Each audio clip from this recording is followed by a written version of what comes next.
السلام علیکم ورحمۃ اللہ وبرکاتہ۔ وعلیکم السلام ورحمۃ اللہ وبرکاتہ۔ کیا حال چال ہے سب کا؟ الحمدللہ۔ دل کی دھڑکنیں کیسی ہیں؟ اس ٹائم تو آپ نے بتا کافی تیز کر دی۔ میں نے کہا کچھ جلدی نہیں ہے۔ اچھا نہیں انشاءاللہ اللہ سب خیر کریں گے۔ نحمدہ و نصلی علی رسولہ الکریم، اما بعد، فاعوذ باللہ من الشیطان الرجیم، بسم اللہ الرحمن الرحیم۔ ربی اشرح لی صدری ربی اشرح لی صدری ویسر لی امری ویسر لی امری واحلل عقدۃ من لسانی واحلل عقدۃ من لسانی یفقہوا قولی یفقہوا قولی واسألک واسألک لذة نظری الی وجہک الہی یا رب العالمین۔ جی آج ہے آیا نمبر 144 سورہ الاعراف، پارہ 9۔ اعوذ باللہ السمیع العلیم من الشیطان الرجیم من ہمزہ ونفخہ ونفثہ، بسم اللہ الرحمن الرحیم۔ قال فرمایا، یا موسیٰ اے موسیٰ، انی اصطفیتک بے شک میں نے چن لیا ہے تجھ کو۔ انی بے شک میں، یہ جو یا کے نیچے زیر ہوتی ہے اس کا مطلب ہوتا ہے میں، اور انا بے شک، انی بے شک میں، اصطفیتک چن لیا کا تجھ کو، چن لیا ہے تجھ کو، میں نے چن لیا ہے تجھ کو۔ صفیتک کا روٹ ورڈ ہے، صاد فا اور الف۔ کہتے ہیں کیا کہتے ہیں صفا کو؟ کسی چیز کا ہر آمیزش سے پاک صاف ہونا، ہر طرح کی علائش سے بالکل پاک صاف ہونا، ہر چیز سے خالص چنی ہوئی صاف ستھری چیز۔ تو فرمایا انی اصطفیتک، خالص کر لیا اے موسیٰ میں نے تم کو، چن لیا میں نے تم کو، کس پر؟ علی الناس، لوگوں پر، یعنی آپ کے زمانے کے جو لوگ تھے، جو موسیٰ علیہ السلام کے دور کے جو لوگ تھے، ورنہ تمام انسانوں پر آن دا ہول کون چنے ہوئے ہیں؟ محمد صلی اللہ علیہ وآلہ وسلم، تمام انسانوں پر۔ اور اس کے بعد کس کا مقام ہے؟ حضرت ابراہیم علیہ السلام کا، اور ان کے بعد پھر موسیٰ علیہ السلام کا، تیسرے درجے پر، تھرڈ گریڈ پر، چنے ہوئوں میں سے۔ ٹاپ پر کون ہے؟ محمد صلی اللہ علیہ وآلہ وسلم۔ سیکنڈ پہ کون ہے؟ ابراہیم علیہ السلام، اور تھرڈ پہ ہے موسیٰ علیہ السلام۔ ان کا مقام بھی بہت بڑا ہے، لیکن یہاں پر جو کہا نا چن لیا میں نے تجھ کو، علی الناس، تمام لوگوں پر، تو مراد کیا ہوا؟ ان کے دور کے لوگ، جو اس وقت کے لوگ تھے۔ بی رسالاتی، ساتھ اپنی رسالت کے، وا بی کلامی، اور ساتھ اپنے کلام کے۔ یہ دو خصوصیات ہیں موسیٰ علیہ السلام کی، ایک ان کو اپنا پیغام پہنچانے کے لیے انہیں دیا، اور دوسرا اللہ تعالیٰ نے ان سے کلام کیا، ان سے بات بھی کی۔ تو یہ جو کلام ہونا ہے نا موسیٰ علیہ السلام کے ساتھ اللہ کا، تو یہ ان کی بہت بڑی فضیلت ہے، حضرت موسیٰ علیہ السلام کی۔ ان سے اللہ نے بات کی اور انہیں پیغمبری کے لیے چن لیا۔ فرمایا فاخذ، تو لے لو، ما آتیتک، جو میں دوں تجھ کو، اب جو میں تمہیں دے رہا ہوں اس کو لے لو۔ اس سے کیا مراد ہے؟ تورات ملی تھی نا کوئی طور پہ بلا کے آپ کو، اس سے مراد تورات ہے۔ وَقُمْ، اور ہو جا، من الشاکرین، شکر کرنے والوں میں سے، شکر گزار ہو جا۔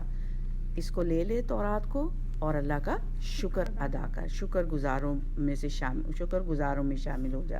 یہاں سے کیا بات پتہ چلتی ہے؟ کوئی بھی چیز ملے تو شکر ہے۔ جب اللہ سبحانہ وتعالیٰ اپنی کتاب کا کسی کو علم دیں تو اسے شکر گزار ہونا چاہیے۔ ہم سب کو بھی اپنے رب کا شکر گزار ہونا چاہیے کہ اس نے ہمیں بھی چن لیا ہے اپنی کتاب کے لیے، اپنے پیغامات کے لیے، اس نے ہمیں بھی چن لیا ہے۔ تو اسے جب کتاب کا کسی کو اللہ سبحانہ وتعالیٰ علم دے تو اسے قبول کر لینا چاہیے، اور لینے پر کیا ہونا چاہیے؟ شکر گزار ہونا چاہیے۔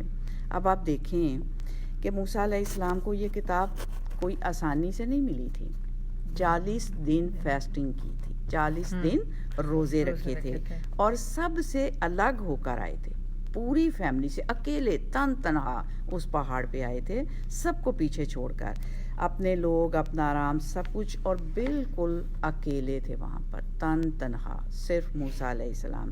اچھا، بعض اوقات ہمارے ساتھ بھی زندگی میں ایسا ہوتا ہے کیا کہ ہمیں بھی علم حاصل کرنے کے لیے کہیں جانا پڑتا ہے، دور دراز جانا پڑتا ہے، لیکن الحمدللہ اللہ تعالیٰ کا بڑا احسان ہے کہ اس نے ہمیں اپنی ہی پاس، اپنے ہی شہر میں، اپنے ہی جگہوں کے آس پاس اب اس نے کافی انتظامات اللہ سبحانہ وتعالیٰ نے کر دیے ہیں، دور جانا نہیں پڑتا۔ لیکن ہمارے نبی صلی اللہ علیہ وسلم نے کیا فرمایا کہ علم حاصل کرو، خواہ تمہیں چین کیوں نہ جانا پڑے، دور بھی جانا پڑے تو علم حاصل کرنے کے لیے جانا پڑے تو جائیں۔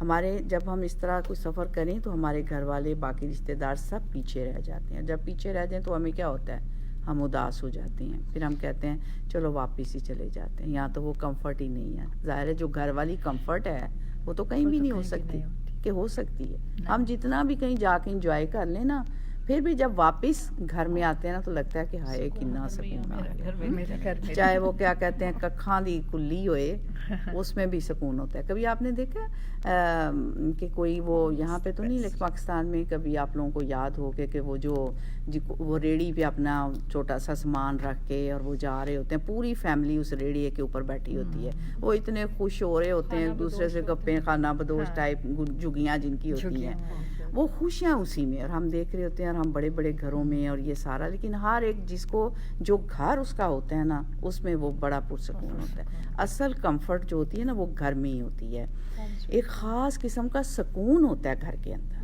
آپ کے اپنے گھر میں آپ آرام سے جیسے بھی ایزی ہو کے بیٹھتے ہیں، کھانا بھی مزے سے کھاتے ہیں۔ کہیں ہم جائیں تو ہمیں سویاں بنی ہو تو اتنا مشکل لگتا ہے، آم کھانا اتنا مشکل لگتا ہے کہ اب ان کے سامنے کیسے کھائیں، آم کو کیسے کھائیں، اور یہ اس طرح سے مطلب گھر میں ہم جیسے مرضی ہاتھ بھی بھرے ہوئے ہیں، منہ بھی بیٹھ کے اس کو جوں وہ، لیکن ایسی کمفرٹ ہمیں اور کہیں نہیں مل سکتی جو ہمیں گھر کے اندر مزہ آتا ہے ہر طرح کی اس طرح سے چیزیں کھانے کا، آزادی ہوتی ہے، وہی نا، ایک خاص آپ کی وہاں پہ پورا گھر آپ کے لیے، جہاں مرضی بیٹھیں اٹھیں، آپ کا ایک سکون ہوتا ہے، ایک آپ کو کمفرٹ ملتا ہے۔ لیکن سب کو چھوڑ کر اللہ کے راستے پر، علم کے راستے پر نکلنا، اور پھر بالکل اکیلے ہونا، جیسے موسیٰ علیہ السلام 40 دن تک وہاں پہ فاسٹنگ کی۔ اب وہاں پہاڑ پہ کیا ملتا ہوگا، گرم گرم کھانا صبح شام، اتنی تکلیفیں اٹھا کر جب کتاب ملتی ہے تو پھر اللہ سبحانہ وتعالیٰ فرماتے ہیں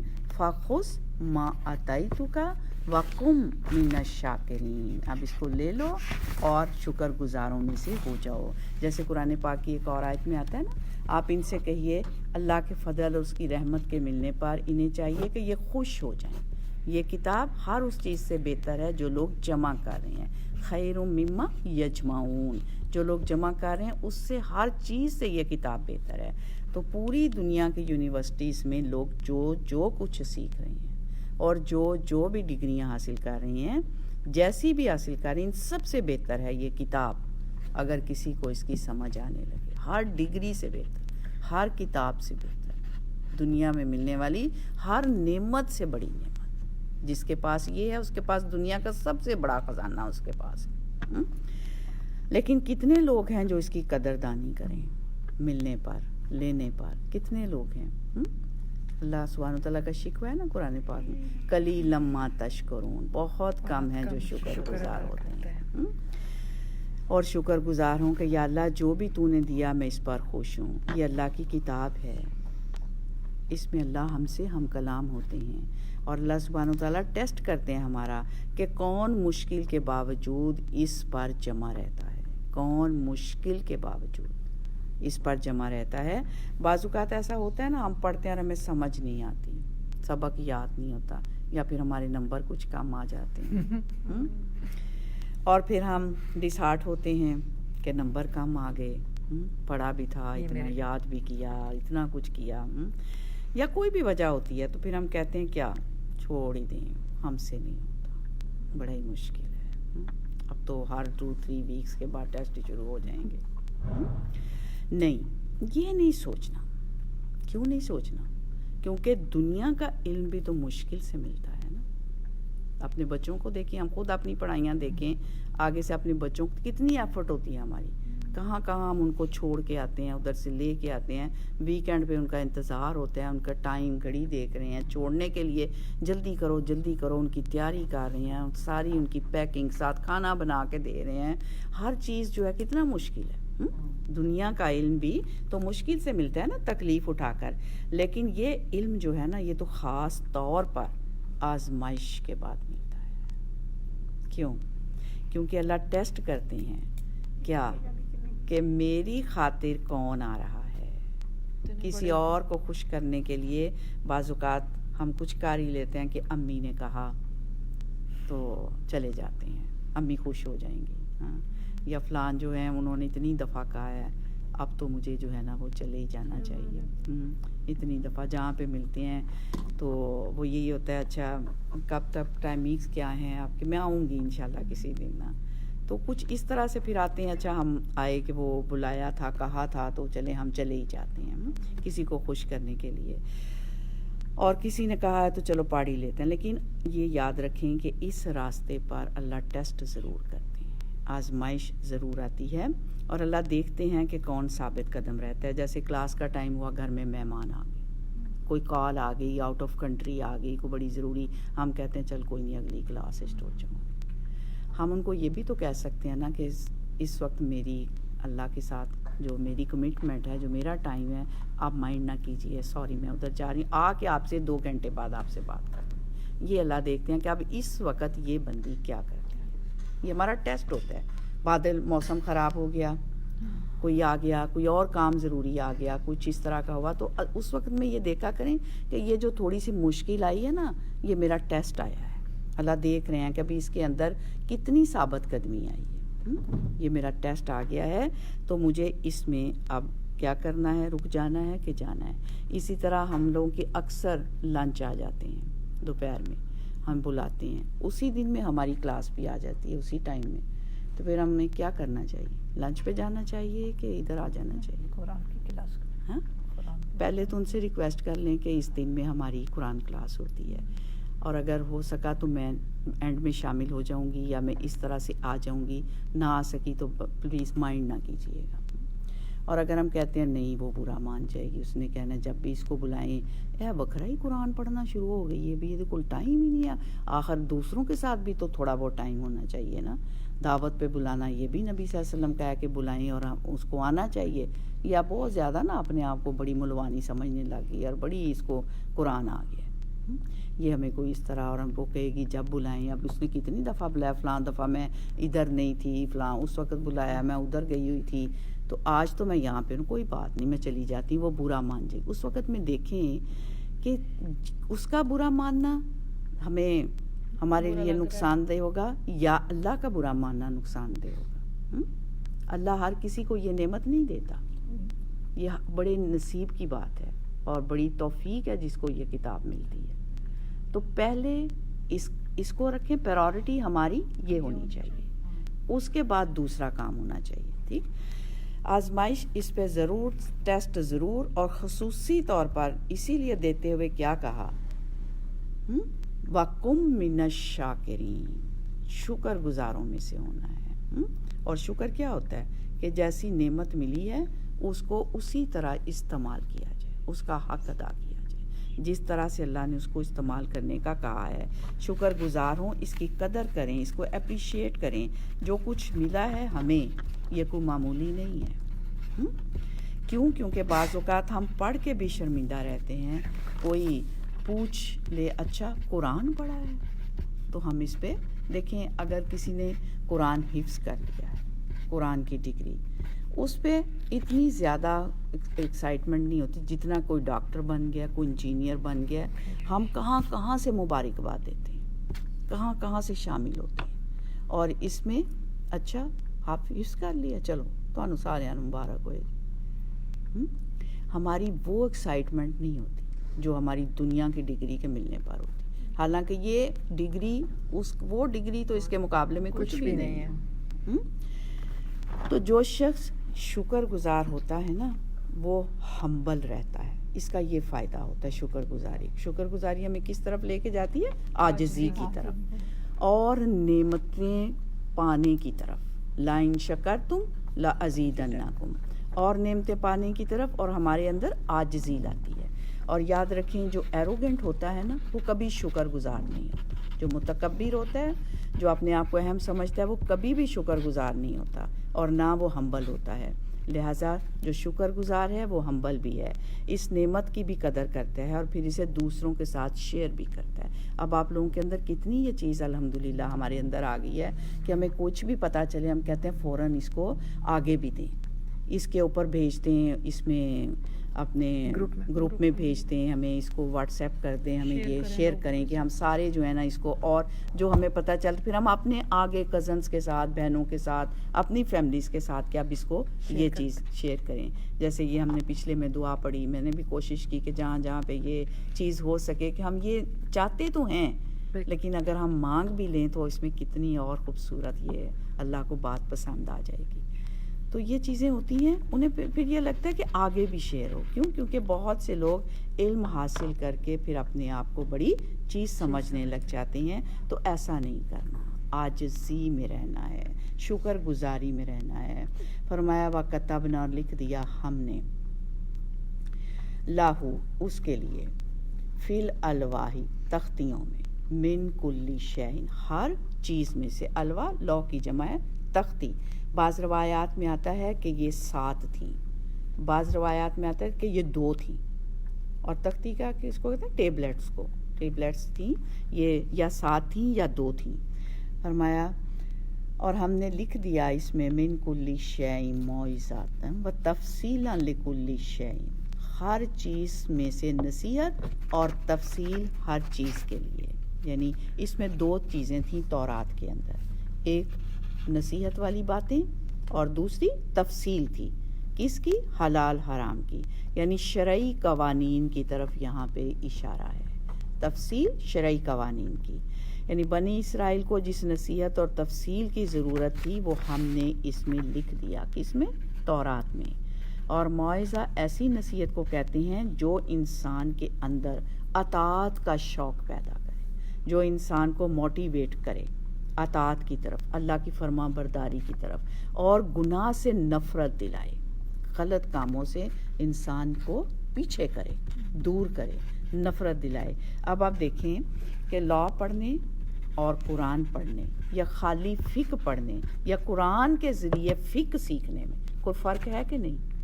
قرآن کے ذریعے فقہ سیکھنے میں بہت فرق ہے. خالی فقہ سیکھنے میں، خالی قرآن پڑھنے میں، خالی کتاب پڑھنے میں، اس سے زیادہ جو ہے وہ زیادہ ہے قرآن کے ساتھ فقہ اس کے ساتھ سیکھنے میں فرق ہے. کیوں؟ کیونکہ قرآن میں نصیحت اور شریعت ساتھ ساتھ چل رہی ہوتی ہے. قرآن میں موعظہ، نصیحت اور شریعت ساتھ ساتھ چل رہی ہوتی ہے.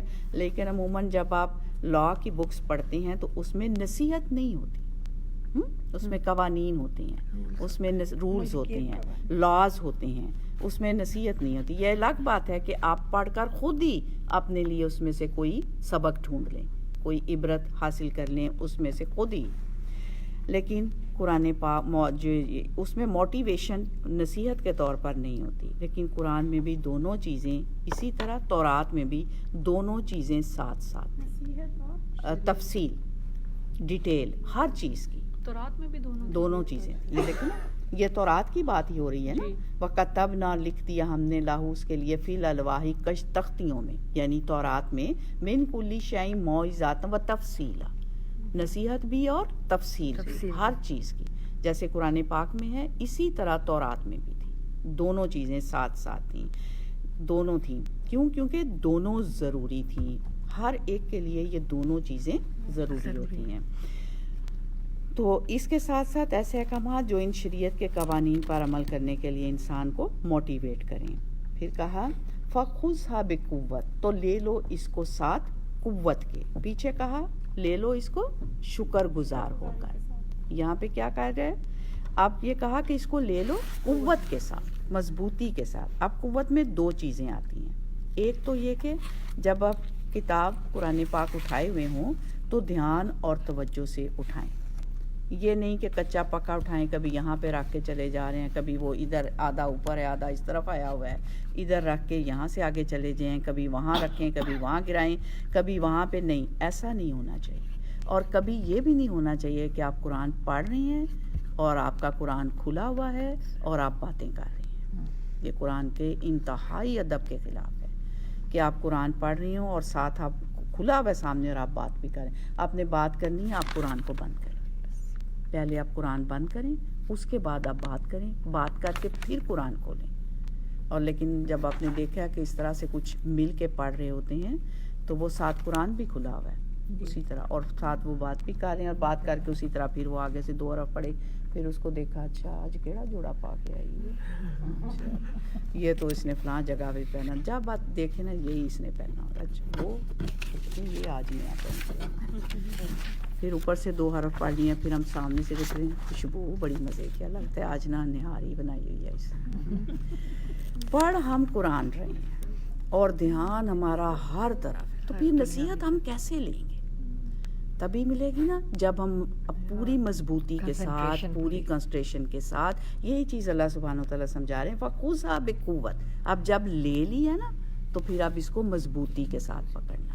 اور دوسرا مطلب اس کا یہ ہے کہ یہ جو کچھ آپ اس میں سے سیکھیں اس عزم، نیت اور ارادے کے ساتھ کہ میں اس پر انشاءاللہ عمل بھی کروں گی۔ اللہ سے توفیق مانگے اللہ مجھے اس پر عمل کرنے کی بھی توفیق دے۔ تو یہ ساتھ اس پہ عمل کی بھی نیت کریں، یعنی پورے شوق کے ساتھ اسے سیکھیں، پوری دلچسپی کے ساتھ، پورے عزم کے ساتھ، پوری نیت کے ساتھ۔ موعظۃ و تفصیلا لکل شیء فخذھا بقوۃ۔ تو آپ سب بھی سوچئے اپنے بارے میں کہ آپ اس کو کس طرح لے رہے ہیں، آپ اس کتاب کے ساتھ آپ کا معاملہ کیا ہے، آپ اسے کس طرح لے رہے ہیں، ڈھیلے ڈھالے یا قوت کے ساتھ؟ قوت کے ساتھ مراد سبق پکا کرنا، اس قوت کے ساتھ، اور ڈھیلا ڈھالا کرنا کیا ہے، یاد نہ کرنا، یہ ہوتا ہے ڈھیلا ڈھالا ہونا، دلچسپی نہ رکھنا، اس میں سے وہ کرنا کوئی نہ کوئی، اچھا آج یہ نہیں آج وہ نہیں، ایسے نہیں ایسے نہیں ویسے نہیں، نہیں۔ قوت کا نہ ہونا، ڈھیلا ڈھالا ہونا ہے۔ علم میں سٹرونگ انسان کب ہوتا ہے؟ جب اپنی پوری قوت کے ساتھ، شوق کے ساتھ، دلچسپی کے ساتھ اس میں شامل ہوتا ہے، تو تب یہ پھر انسان سٹرونگ بھی ہوتا ہے۔ تو اس لیے صرف اس کتاب کو لینا ہی نہیں ہے، مضبوطی کے ساتھ لینا، شوق کے ساتھ، عزم کے ساتھ، ارادے کے ساتھ، اس نیت کے ساتھ کہ انشاءاللہ یہ کتاب جو کہتی ہے نا اس کو میں اپنی زندگی میں شامل کروں گی۔ پھر فرمایا وَأْمُرْ قَوْمَكَ، اور حکم دے اپنی قوم کو، یا خضو کو لے لیں، بھی احسانیہ، اس کے احسن حصے کو، اس کے اچھے حصے کو اپنی، یعنی یہ صرف کتاب آپ کے لیے نہیں ہے، پوری قوم کے لیے، آگے دینے کے لیے بھی ہے، صرف آپ کے لیے نہیں۔ وَأْمُرْ قَوْمَكَ، اپنے اور لوگوں کو، سب کے لیے یہ کتاب آگے دینے کے لیے بھی ہے، اسے لیجئے جا کر اپنی قوم کو بھی دیں اور انہیں کہیے کیا، یا خذو بھی احسانیہ، وہ اس کا احسن حصہ جو ہے اس پر عمل کریں۔ اب کتاب تو ساری اچھی ہوتی ہے، پھر اس میں احسن کیا ہے؟ اس کی کئی طرح وضاحت کی گئی ہے۔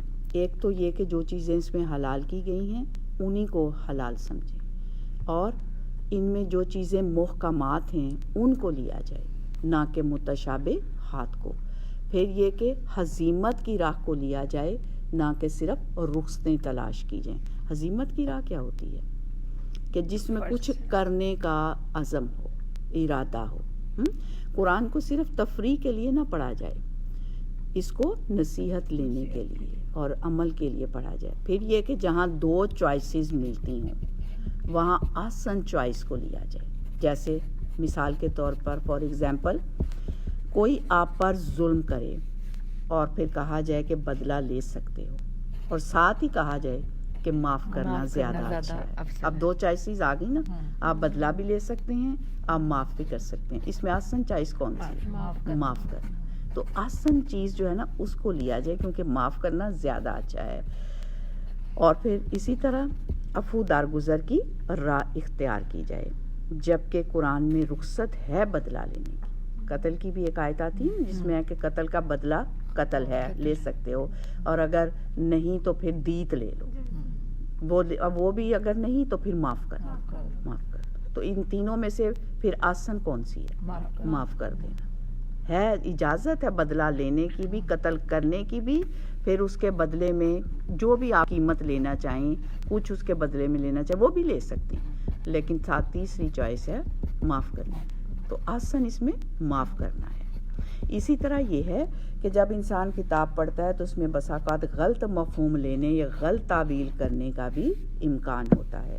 بعض لوگ کیا چاہتے ہیں کہ کتاب ان کی مرضی کے مطابق ڈھل جائے، وہ نہ بدلیں، کتاب کو بدل دیں، اس کے میننگز کو کچھ سے کچھ کر دیتے ہیں. ورڈ وہی ہوتا ہے لیکن تعویل، اس کا مفہوم، اس کا معنی وہ اپنی مرضی کا نکال دیتے ہیں.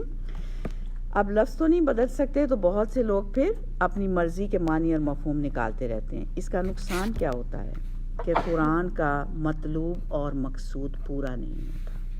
جب اس کے لفظ کو ہی بدل دیا جائے، معنی کو ہی، لفظ کے معنی کو ہی بدل دیا جائے تو پھر اس کا مقصد تو نہیں پورا ہوا نا.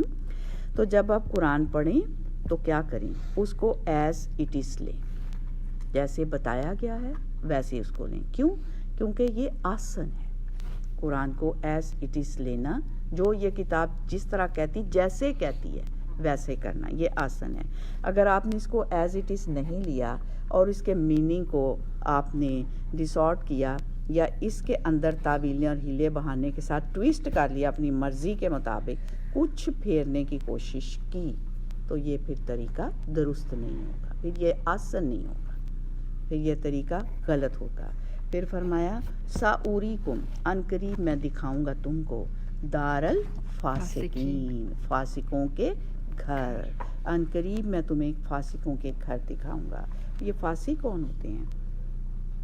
وہ جنہوں نے اپنے پیغمبروں کی تعلیم کو کسی طرح ٹویسٹ کر دیا، یا اس کو مان کر نہیں دیا، یا اپنی خواہشات کی پیروی کی. جی، فاسق فسق سے ہوتا ہے. فسق کہتے ہیں نافرمان کو.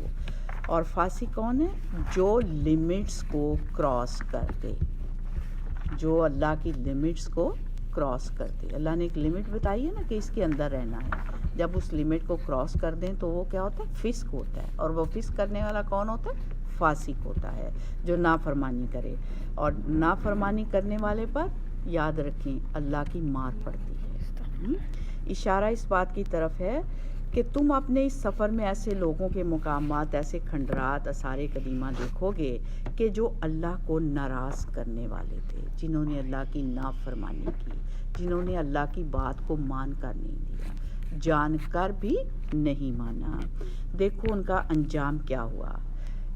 شاندار عمارتیں بنانے کے بعد وہ دنیا سے ختم ہو گئے. آج ان کا نام و نشان باقی نہیں رہا.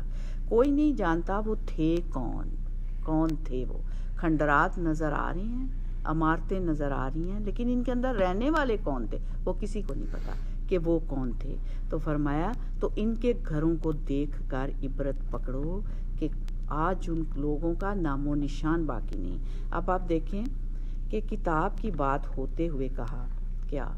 ساوریکم دار الفاسقین، ان قریب میں دکھاؤں گا تم کو فاسقوں کے گھر. بات تو کتاب کی ہو رہی ہے کہ کتاب کو پکڑو اور اسے خود بھی پڑھو اور آگے بھی لے کے جاؤ اور اس کے آسن حصے پر عمل کرو. ساتھ ہی یہ بات بھی آ گئی. کیوں؟ کیونکہ ہم بھی گھر بنانے میں ہی تو لگے رہتے ہیں. جو ہمارا ٹائم ہے زیادہ تر وہ گھر کی ہی مصروفیت میں تو گزرتا ہے. گھر کی ساری ڈسٹنگ میں، گھر کو کلین کرنے میں، گھر کی کلرنگ چینج اسکیم کرنے میں. اچھا اب یہ کافی دن ہو گئے ہیں، یہ ان کو چینج کر لیں، اب کارپیٹ کا یہ کلر کر لیں. ہم بھی تو گھر بنانے میں ہی لگے رہتے ہیں نا. ہم اپنی دنیا کی تعمیر میں ہی تو لگے رہتے ہیں. ہم سمجھتے ہیں کہ ہم جتنا زیادہ دنیا کو تعمیر کر لیں گے اتنا ہمارا نام باقی رہے گا. جتنے ہمارے بزنس ہم جتنے زیادہ بنا لیں گے نا، ایک چین بن جائے گی، اتنا ہمارا نام باقی رہے گا، اتنے ہم زیادہ سکسیسفل ہو جائیں گے. تو انسان کی تعمیر و ترقی اور کامیابی صرف اونچی عمارتیں بنانے میں نہیں ہے. کس میں ہے؟ اللہ کی اطاعت میں.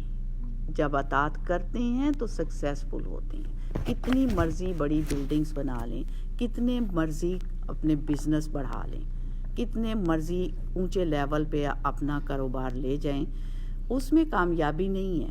اللہ کی اطاعت میں کامیابی ہے. اور اللہ کی اطاعت کب کر سکتے ہیں؟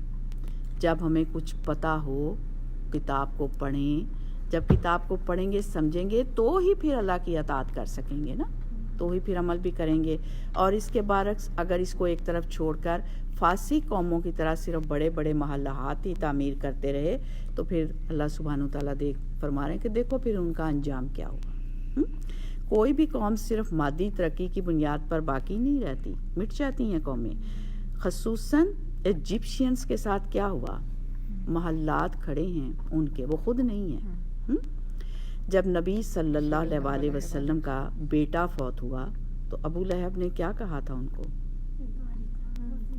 کیا محمد جڑ کٹا ہو گیا ہے. تو اللہ سبحانہ تعالیٰ نے کیا فرمایا تھا؟ ان شانیہ کا ہوا الابتر, بے شک تیرا دشمن ہی جڑ کٹا ہوگا. جو تجھے کہہ رہا ہے نا, یہی جڑ کٹا ہوگا, اسی کا نام لینے والا کوئی نہ ہوگا. تو باقی نام کس کا رہا؟ محمد صلی اللہ علیہ وسلم کا. حالانکہ ابو لہب بہت مالدار تھا اور اپنا ایک مشن بھی لے کے چل رہا تھا اللہ کے خلاف, نبی کے خلاف. تو پھر کامیاب کون ہوا تھا؟ محمد صلی اللہ علیہ وسلم. آپ کا نام بھی باقی رہا اور آپ کا مشن بھی باقی رہا. تو اصل بات ہوتی ہے اطاعت کی. جو جتنا اللہ کا فرما بردار ہے اتنا اس کا نام بھی باقی رہے گا اور اتنی اس کی مشن بھی آگے چلتا رہے گا. آپ کا ہی باقی رہا. تو یہاں سے کیا پتہ چلتا ہے کہ مالدار بننا یا مالدار ہونا کوئی معنی نہیں رکھتا. اصل معنی جو چیز رکھتی ہے وہ ہے اطاعت گزار ہونا. اللہ سے دعا ہے کہ اللہ سبحانہ تعالی ہم سب کو بھی اپنا اطاعت گزار بنا کے رکھیں. آمین. ہمارے دل اور ہمارے قدم اللہ تعالیٰ ہمیشہ اپنی رضا کی طرف پھیر کے رکھیں, اپنی اطاعت کی طرف ہم سب کو پھیر کے رکھیں. آمین. کیونکہ یہی کامیابی ہے, دنیا کی بھی اور آخرت کی بھی. جتنا بھی آپ یہاں پہ پہن لیں, اوڑھ لیں, کھا لیں, پی لیں, بنا لیں, اکٹھا کر لیں, سب یہیں چھوڑ کے چلے جانا ہے. اور پھر ہمارے ساتھ کس نے جانا ہے؟ صرف ہمارے عمل نے. اور فائدہ ہمیں کس نے دینا ہے؟ ہمارے عمل نے اور ہماری اطاعت نے, اچھے عمل نے, آسن عمل نے, اس نے ہمیں فائدہ دینا ہے. پھر فرمایا سأصرف, ان قریب میں پھیر دوں گا, ان آیاتی, اپنی آیات. بڑی سخت آیت آ رہی ہے, بہت زیادہ جو ہے نا لرننگ آیت آ رہی ہے. سأصرف, ان قریب میں پھیر دوں گا, ان آیاتی, اپنی آیات سے. ان قریب میں پھیر دوں گا اپنی آیات سے. کن کو؟ الذین, ان لوگوں کو, یتکبرون, جو تکبر کرتے ہیں, فی الارض, زمین میں, بغیر الحق, ناحق. ان کو اپنی آیات سے پھیر دوں گا جو بڑے بنے پھرتے ہیں. اس سے مراد ان کو اپنی کتاب سے, اپنی آیات سے عبرت نہیں لینے دوں گا. جو خود کو بڑا سمجھتے ہیں نا, اپنے آپ کو بڑا سمجھتے ہیں, انہیں میں اپنی آیات کی سمجھ نہیں دوں گا. یاد رکھیں, جس کے اندر کبر ہو, تکبر ہو, اپنے آپ کو سمجھتا ہو بڑا, ایروگینس اس کے اندر ہو, جس کے اندر ہمبلنس نہ ہو, وہ کبھی بھی بات نہیں سمجھ سکتا. ہمیشہ عاجزی اور جھک کے رہنے والے کے اندر ہی جو ہے وہ بات اترتی ہے. فار ایگزامپل, گلاس لیں اور ایک بوٹل لیں. بوٹل پانی سے بھری ہو اور گلاس خالی ہو, تو آپ اوپر سے بوٹل سے گلاس میں پانی ڈالیں گے, ایسے پکڑا ہوگا تو جتنا مرضی آپ پانی ڈالتے جائیں گلاس کے اندر آتا جائے گا. اگر آپ گلاس کو الٹا کر دیں گے اور اوپر سے بوتل سے پانی ڈالیں گے تو وہ پانی کہاں جائے گا؟ نیچے گر جائے. گلاس میں تو نہیں جا سکتا نا, وہ پانی جو ہے وہ نیچے گر جاتا ہے. تو جو لینے والا ہوگا اس کا درجہ اور مقام نیچے ہوگا. ہمبل رہنے والا ہی, عاجزی والا ہی کامیاب ہوگا. متکبر کامیاب نہیں ہوگا, کیونکہ وہ اوپر ہی رہے گا. اس کے اندر کچھ نہیں جائے گا، وہ اوپر اوپر ہی رہے گا. تو اس لیے یہ ایک فطری تقسیم ہے کہ ہم اس کو الٹا نہیں کر سکتے. اگر اس کو الٹا کر دیں گے تو پانی نہیں آ سکتا. اسی طرح جو لوگ تکبر کرتے ہیں، خود کو بڑی چیز سمجھتے ہیں اور لوگوں کو حقیر، کیا ہوتا ہے؟ اللہ ان کے اندر سے دین کی سمجھ نکال دیتا ہے.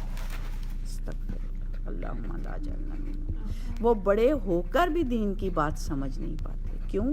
کیونکہ ان کے اندر عاجزی نہیں، ان کے اندر ہمبلنس نہیں، ان کے اندر جھکنا نہیں.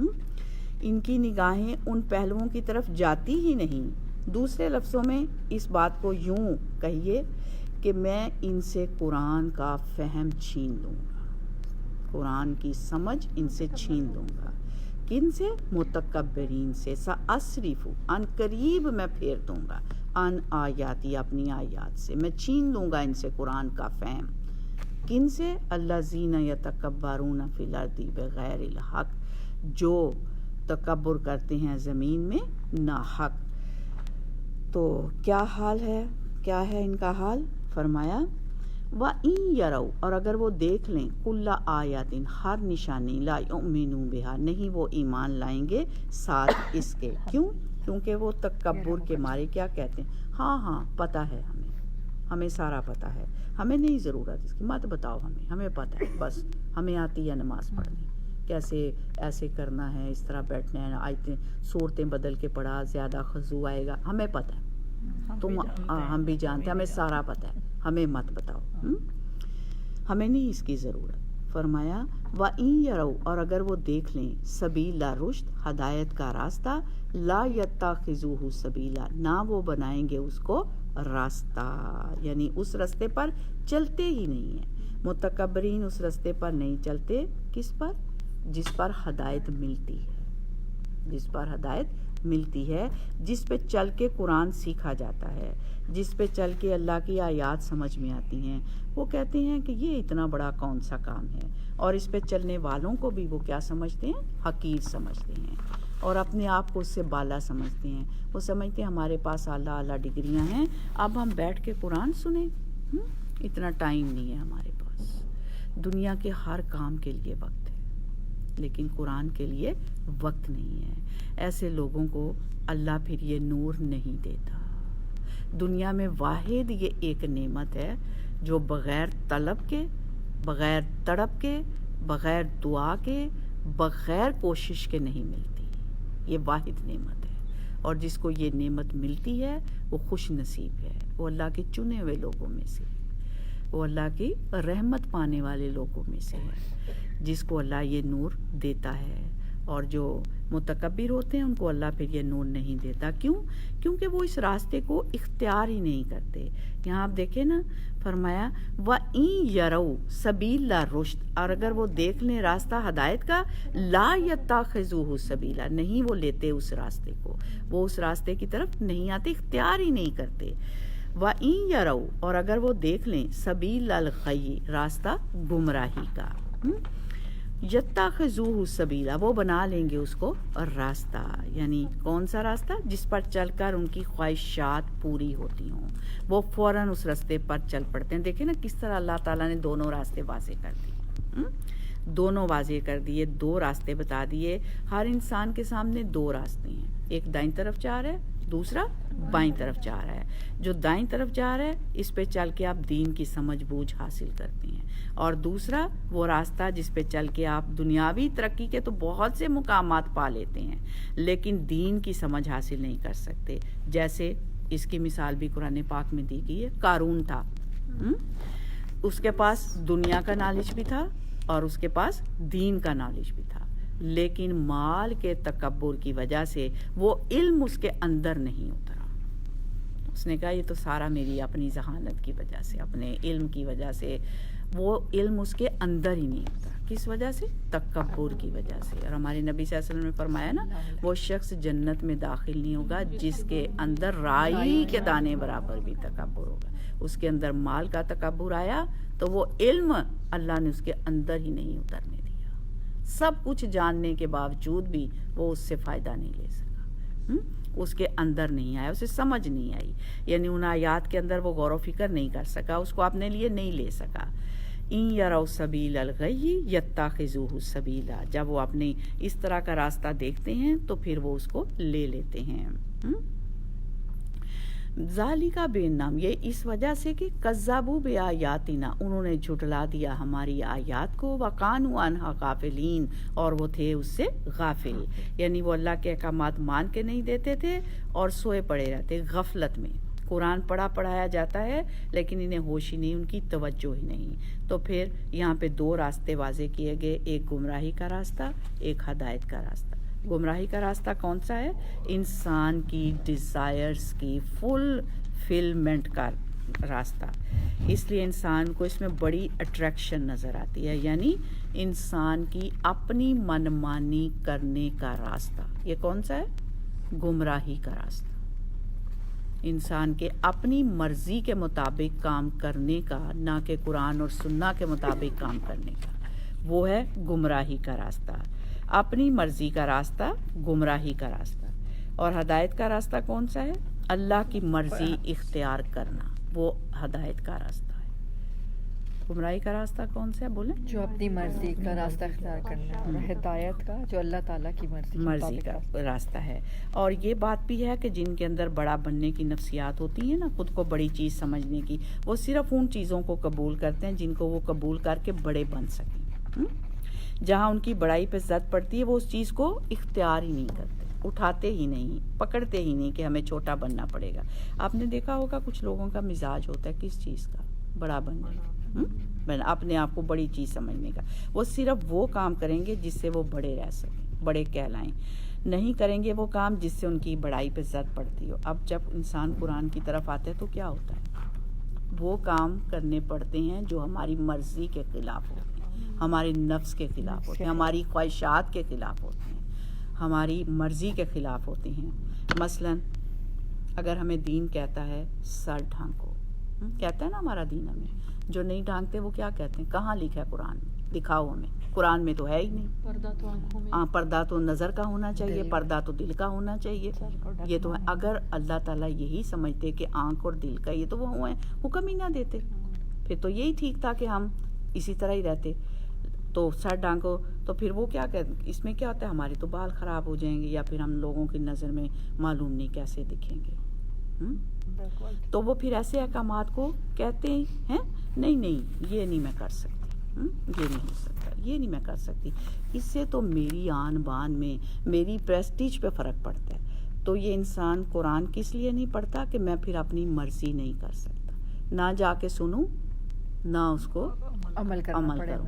لیکن یہ یاد رکھیں کہ اس سے جان نہیں چھوٹ سکتی, کیونکہ یہ تو فرض ہے اور اس کا پوچھا جانا ہے. اسی سے تو ہمیں طریقہ زندگی ملنا ہے نا, اسی سے تو ہم نے سیکھنا ہے. تو اگر اس کو نہیں پڑھیں گے جان پھر بھی نہیں چھوٹے گی, پھر بھی پکڑنے اللہ نے کہ یہ کتاب جو ساتھ لے کے گئے تھے اس کا حق کیا ادا کر کے. قرآن پتہ ہے شکوہ کرے گا کہ اس نے میرا دنیا میں میرا حق ادا نہیں کیا, کوئی سفارش اس کے لیے نہیں کرے گا. اور جس نے اس کے ساتھ زندگی گزاری اس کے لیے وہ سفارش کرے گا. اللہ اس کو بخش دے. یہ رمضان کی راتوں میں یہ بھوکا پیاسا رہ کے, یہ اتنے اوقات میں جو سونے کا وقت ہوتا تھا, جو اس میں آ کے یہ میرے لیے 11 سے 1, 1:15, 1:30 بجے تک یہ میرے ساتھ ہوتی تھی. تو اس کو معاف کر دے, نہیں تو پھر مجھے نکال دے اپنی کتاب سے. تو اللہ اس کی سفارش قبول کرے. تو اس لیے انشاءاللہ تعالی یہ چیز تو ہمیں نقصان دینے والی ہے ہی نہیں, لیکن لوگ اس کو اس لیے نہیں پڑھتے کہ پھر میں اپنی مرضی نہیں کر سکتی, لہٰذا وہ اس رستے پر ہی نہیں چلتے کہ میری چوائسز ختم ہو جائیں گی.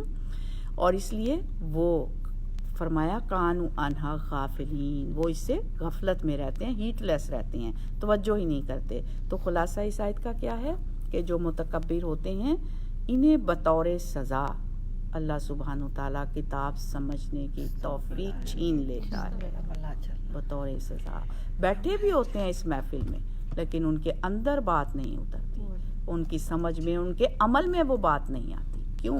کیونکہ اللہ آنے ہی نہیں دیتے, آنے ہی نہیں. جب سے پہلے دیکھیں, جب ہمیں کلمہ پڑھایا گیا سب سے پہلے کیا ہے؟ لا, ہر چیز کی نفی کر دو, پھر میری طرف آؤ. اپنی میں, اپنی آن بان شان سب کو نفی کر دو. چھوڑو پھر میری طرف آؤ, پھر میں تمہیں ملوں گا, پھر سمجھو گے.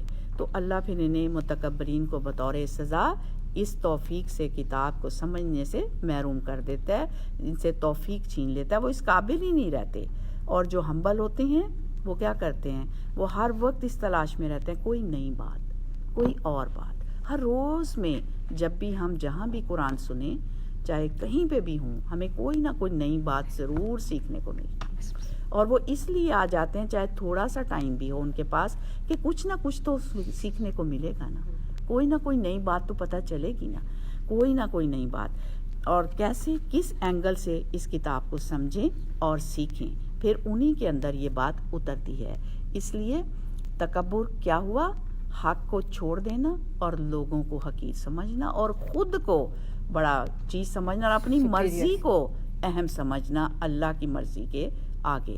اور پھر اس کے اثرات کیا ہوتے ہیں کہ ان کی نظریں اللہ کے حکموں کے سامنے نہیں اٹھتی, نافرمانی کرتے ہیں, کرتے رہتے ہیں, اور اللہ کی آیات کا کوئی اثر قبول نہیں کرتے. اللہم لا جعلنا منہم. اللہ تعالیٰ ہمیں ایسے لوگوں میں شامل نہ کرنا. اور یہ انسان کے دماغ کا بڑا پن ہوتا ہے جس کی وجہ سے وہ برائی کی طرف مائل ہوتا ہے. تکبر اس کو برائی کی طرف لے کے جاتا ہے, اور عاجزی اس کو شکر گزاری کی طرف لے کے آتی ہے. شکر گزاری کس طرف لے کے جاتی ہے, اللہ کے راستے کی طرف, ہدایت کے راستے کی طرف. اللہ تعالیٰ ہمیں اپنی شکر گزار بندوں میں شامل کرے. اللہ ہمیں با عمل لوگوں میں شامل کرے. اللہ ہمیں ہمبلنس عطا کرے. یا اللہ ہمارے اندر عاجزی بھر دے.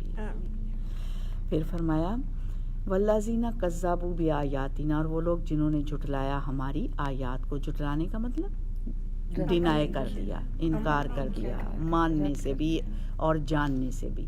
وَلِقَاءِ الْآخِرَةِ, اور آخرت کی ملاقات کو. حبطت اعمالہم, ضائع ہو گئے ان کے اعمال,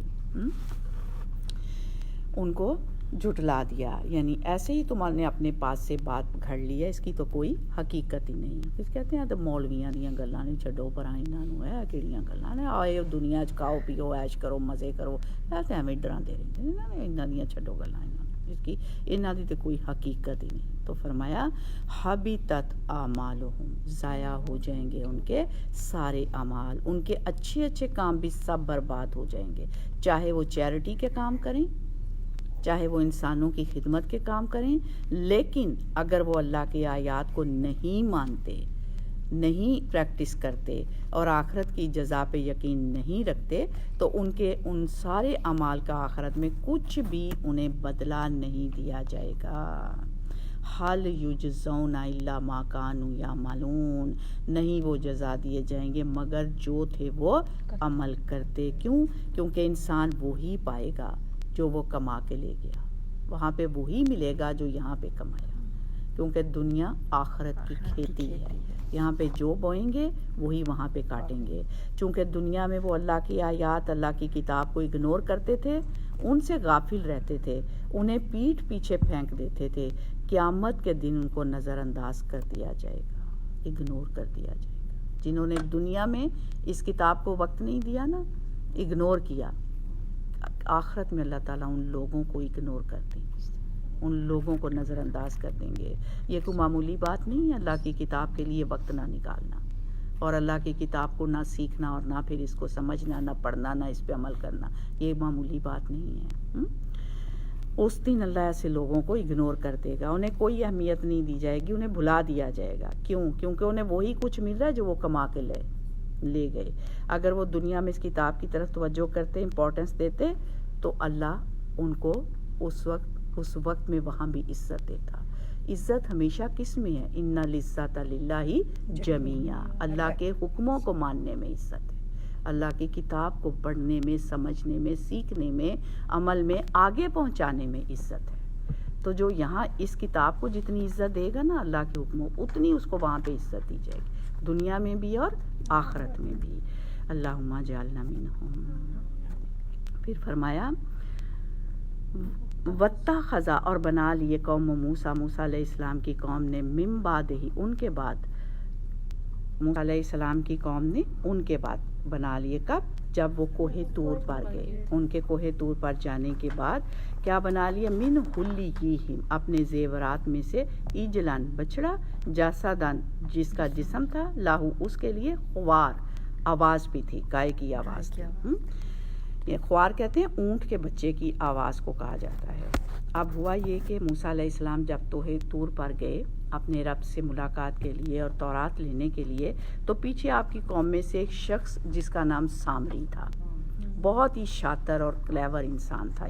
اس نے پوری قوم کو اپیل کی کہ وہ اپنے اپنے زیورات لائیں. اور پھر جب وہ زیورات لیا، زیورات آئے کہاں سے تھے ان کے پاس؟ بالکل وہ قوم فرعون کے ہاں زرگر کا کام کیا کرتے تھے نا، کافی سنار جس کو کہتے ہیں، اس کا کام کرتے تھے. تو جب یہ نکلنے لگے تو اٹھا کے لے آئے. عموماً انسان کی نفسیات کیا ہوتی ہے، خدا نہ خواستہ جب کوئی ایمرجنسی ہو تو سب سے پہلے کیا اٹھاتے ہیں؟ اپنا کیش اور زیور، اپنے پاسپورٹ. یہی چیز، ہاں یہی چیزیں جو ہوتی ہیں نا، تو یہ بھی زیور اٹھا کے ساتھ لے آئے تھے. اب موسیٰ علیہ السلام کوہ طور پر گئے ہیں، قانون لے کر آئیں، تو یہ پیچھے سے سامری نے کہا کہ وہ تو 30 دن کے لیے کہہ کے گئے تھے، اب تو 40 دن ہو گئے ہیں، وہ تو آئے ہی نہیں ہیں. تو اب وہ لگتا ہے ہمیں بھول گئے ہیں، تو آؤ اب ہم اپنے لیے ایک الہ بنا لیں، سونے کا لے آؤ سارے زیورات. اور وہ سارے اس کی باتوں میں آ گئے، کیونکہ وہ بڑا ہی کلیور تھا. اس نے زبردست قسم کی باتیں کر کے انہیں اتنا موٹیویٹ کر دیا کہ وہ سارے اپنا سارا زیور لے کر آ گئے. حالانکہ کوئی ایسا زیور مشکل سے نکالتا ہے، مشکل سے. وہ جادوگر ٹائپ کا تھا جی، تو انہوں نے سارا سونا ایک جگہ اکٹھا کیا، پھر اس کو جلایا اور پھر اس کو بچڑے کی شکل دی، اور اس کے اندر اس طرح کے پیسیجز رکھے کہ جب ہوا گزرتی تھی تو اس کے اندر سے ایسی آوازیں نکلتی جیسے اونٹ کا بچہ بول رہا ہو. کبھی آپ نے سنی ہے اونٹ کے بچے کی آواز؟ ہم نے تو بڑے کی نہیں، میرا خیال سب نے سنی، تو بچے کی سنی ہے. چلیں، اس طرح سے نا انہوں نے وہ بنایا، اس طرح سے اس بچڑے کو جسم اس طرح سے اس کا بنایا کہ پیسیج رکھے کہ ہوا جب گزرتی تو اس کے اندر سے وہ، ہاں بالکل، کیونکہ بہت کلیور، بڑا شاطر وہ تھا انسان جو تھا سامری.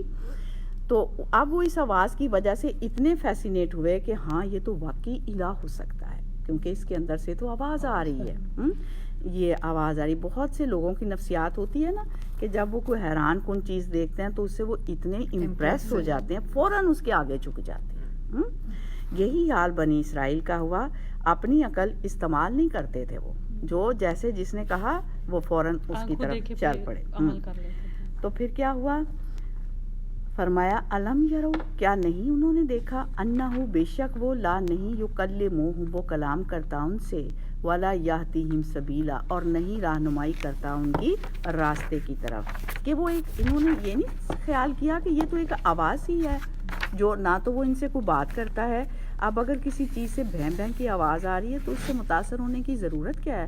وہ تو ایک بے معنی سی بات کر رہا ہے. اللہ سبحانہ وتعالیٰ فرما رہے ہیں انہوں نے اتنا بھی نہیں سوچا کہ یہ بچڑا ان سے کوئی بات نہیں کرتا، صرف ایک بھیں بھیں کی آواز ہی تو آ رہی ہے، اور نہ وہ ان کی سیدھے راستے، ان کے راستے کی طرف کوئی رہنمائی کرتا ہے. کیونکہ اگر وہ خدا ہوتا تو انہیں ہدایت کا راستہ بھی دکھاتا اور ان سے باتیں بھی کرتا.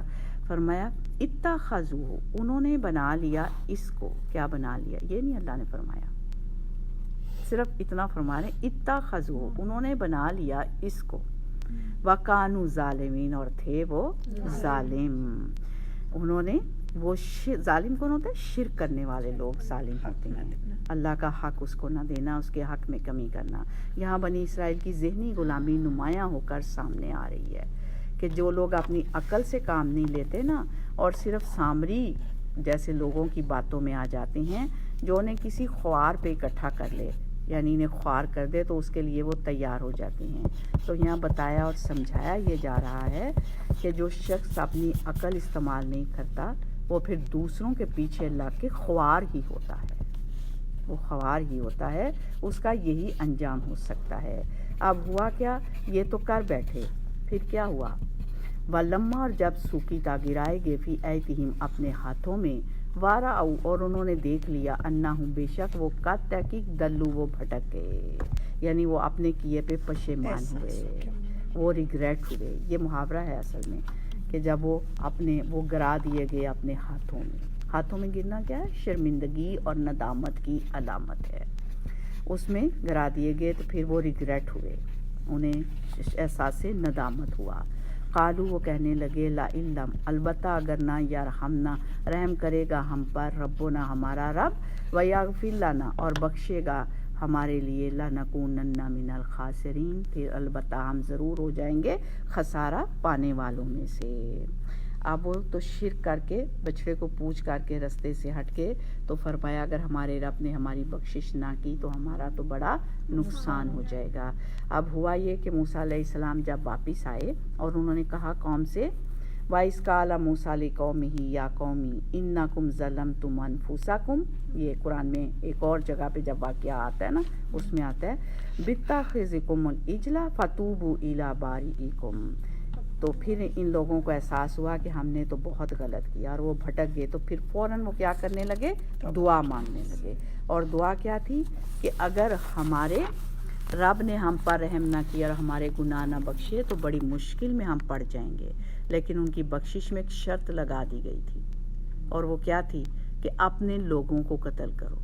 انفسکم اپنے لوگوں کو قتل کرو, مجرموں کو قتل کرو جنہوں نے یہ سارا ڈھونگ رچایا تھا. ان لوگوں کو قتل کرو پھر تمہاری معافی اور تمہاری توبہ قبول ہوگی. جنہوں نے تمہیں اس کام پہ لگایا اب ان لوگوں کو قتل کرو. فرمایا ولما جب راجا موسیٰ پلٹے موسیٰ علیہ السلام علاقوں میں ہی اپنی قوم کی طرف غضبانہ غصے سے آصفہ افسوس کرتے. وہ کہاں سے پلٹے؟ کوہ طور سے. کس حال میں پلٹے؟ غضبان, حد درجے کے غصے کو کہتے ہیں. جس طرح رحمان ہے نا ہر چیز سے بڑھ کر رحمت کرنے والا, اسی طرح غضبان ہے حد درجے کے انگری. اور ساتھ آصفہ کہتے ہیں شدید افسوس کرتے ہوئے. غم بھی ساتھ, ایک طرف غصہ بھی اور دوسری طرف غم بھی, دو چیزیں اکٹھی ہو گئیں, غصہ بھی اور غم بھی, دکھ بھی اور غصہ دونوں چیزیں. کالا بولے کیا بے سما کتنا برا ہے خلفتمونی جانشینی کی تم نے من بعدی میرے بعد, یعنی میرے بعد تم نے یہ سب کیا کر دیا. اجل تم کیا جلدی کی تم نے. اللہ اکبر اللہ اکبر اللہ اکبر اللہ اکبر. اشہد لا الہ الا اللہ اشہد لا الہ الا اللہ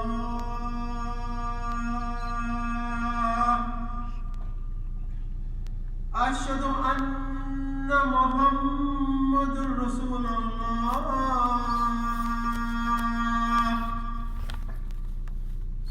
اشہد ان محمد رسول اللہ.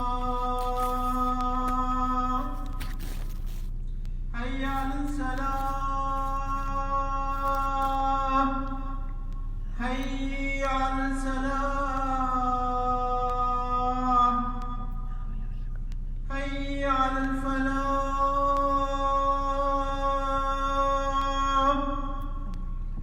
حی علی الفلاح.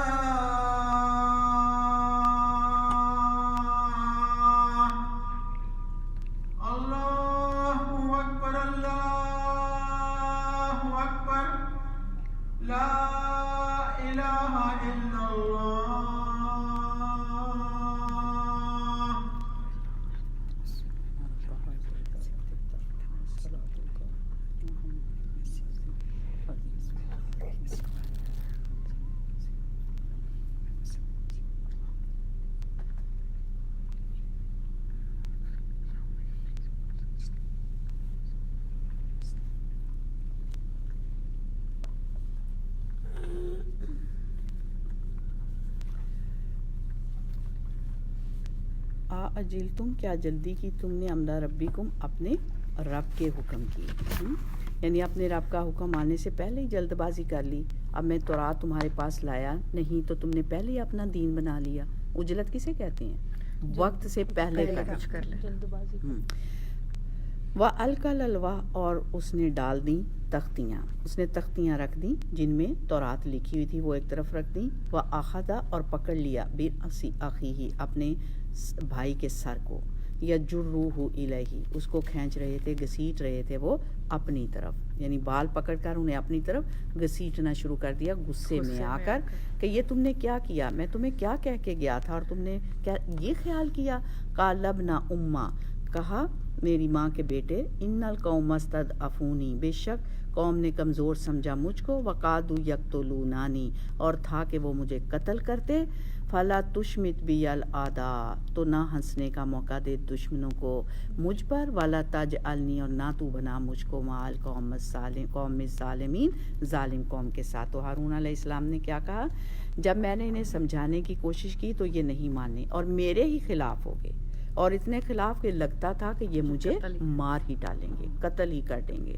کوشش سے پہلے کیا تھا؟ میں کمزور، اور کوشش کے بعد لگتا تھا کہ یہ مجھے مار ڈالیں گے، اور مجھے ان کے ساتھ تو شامل نہ کر ظالم لوگوں کے ساتھ.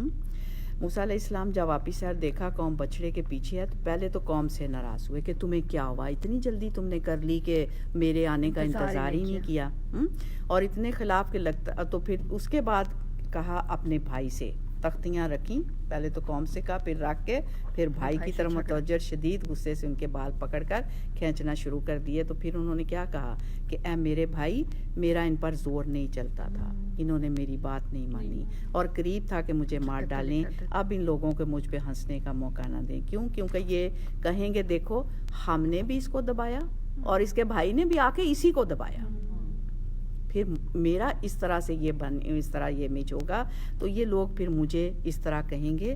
تو اس لیے آپ نہ یوں نہ کریں، مجھے ان کے سامنے ان کو ہنسنے کا مجھ پر موقع نہ دیں. یہاں سے کیا بات پتہ چلتی ہے کہ موسیٰ علیہ السلام کو اللہ نے وہیں خبر دے دی تھی کہ تیری قوم کی آزمائش شروع ہو گئی ہے، لیکن موسیٰ علیہ السلام کو اتنا غصہ وہاں پہ نہیں آیا جتنا غصہ انہیں جہاں آ کے جب اپنی آنکھوں سے دیکھا تو انتہا نہ رہی. یہاں سے کیا پتہ چلتا ہے؟ سننے اور دیکھنے میں دونوں میں فرق ہوتا ہے. آپ جب کوئی خبر سنتے ہیں اور اثر ہوتا ہے، اور جب اپنی آنکھوں کے سامنے دیکھتے ہیں تو پھر اور اثر ہوتا ہے. گھر پہ کلاس لیں تو صرف سنتے ہیں، یہاں پہ آ کر لیں ایک ماحول دکھتا ہے، ایک چیز آپ کے دل کے اندر اترتی ہے. سننے میں اور دیکھ کر سننے میں دونوں میں بہت فرق ہوتا ہے. تو پھر یہاں سے جب آ کے دیکھتے بھی ہیں سنتے بھی ہیں تو کیا ہوتا ہے؟ عین الیقین حاصل ہوتا ہے. ایک اور بات، ہارون علیہ السلام نے بہت سمجھداری کا ثبوت دیا، سمجھایا، لیکن جہاں دیکھا فتنہ بہت بڑھ جائے گا اور روک دیا، انتظار کیا. اب بھائی آئے تو پھر ہی کچھ اور کرتے ہیں. بعض اوقات ہمارے ساتھ بھی ایسا ہوتا ہے نا، ہم لوگوں میں گر جاتے ہیں، پورے نہیں آ سکتے، تو کیا کریں؟ خاموشی اختیار کر لیں اور پھر بہتر تیاری کے ساتھ پھر کسی اور وقت میں ان کو سمجھائیں. کسی ایسی مشکل کو دعوت نہ دیں جس میں آپ ہی کی جان چلی جائے. اسی طرح ایک اور پہلو بھی یہاں سے نکلتا ہے. انہوں نے کہا کہ دشمنوں کو مجھ پہ ہنسنے کا موقع نہ دو. تو جہاں کسی کو ہنسنے کا موقع نہیں دینا چاہیے نا، وہاں یاد رکھیں کسی پر ہنسنا بھی نہیں چاہیے، نہ ہنسنے کا موقع دینا چاہیے اور نہ کسی پر ہنسنا چاہیے. یہ یاد رکھیں. ہمارے نبی صلی اللہ علیہ وسلم نے فرمایا اپنے بھائی کی مصیبت پر خوش نہ ہو سکتا ہے اللہ اس کو اس مصیبت سے نجات دے دے اور تجھ کو اس میں مبتلا کر دے. لہٰذا کبھی کسی کو تکلیف میں دیکھیں تو ہنسنے اور خوش ہونے کی بجائے اللہ تعالیٰ سے دعا کیا کریں، الحمدللہ الذی عافانی من مبتلاہی، یعنی اللہ کا شکر جس مصیبت میں اس کو اللہ نے مبتلا کیا مجھے اس سے بچا لیا اور مجھے عافیت دے دی. لہٰذا کسی کا مذاق نہ اڑائیں حقیر سمجھ کر. جو اپنے ساتھ کام کر رہے ہیں انہیں بھی دوسروں کے سامنے ڈیگریڈ نہ کریں. یہ بھی ایک پوائنٹ بہت اہم ہے جو ہم لوگ اس چیز کا بالکل خیال نہیں کرتے. جو ہمارے ساتھ ہیں انہیں بھی دوسروں کے سامنے ڈیگریڈ نہ کریں. علیحدہ میں سمجھا لیں، بات کر لیں، لیکن کسی کے سامنے یہ کام نہ کریں. ہم ہر ایک کے ساتھ احترام کا معاملہ کریں اور اچھے اخلاق کا برتاؤ کریں. وآخر دعوانا ان الحمدللہ رب العالمین. سبحانک اللہم و بحمدک سبحانک اللہم و بحمدک نشہد نشہد ان لا الہ لا الہ الا انت الا انت نستغفرک نستغفرک ونتوب الیک ونتوب الیک. الہی آمین یا رب العالمین وآخر دعوانا اللہ خیرن کثیرا. السلام علیکم ورحمۃ اللہ وبرکاتہ. فی امان. فی امان اللہ. نماز پڑھ کے 5 منٹ آج آپ نے دینے ہیں کیونکہ آپ لوگوں کا پیپر جو ہے نا وہ جلدی تو نہیں آپ لوگوں کو نہیں بہت اچھا آپ لوگوں کی سمجھ ابھی دے دیں 5 منٹ. سنت پڑھنی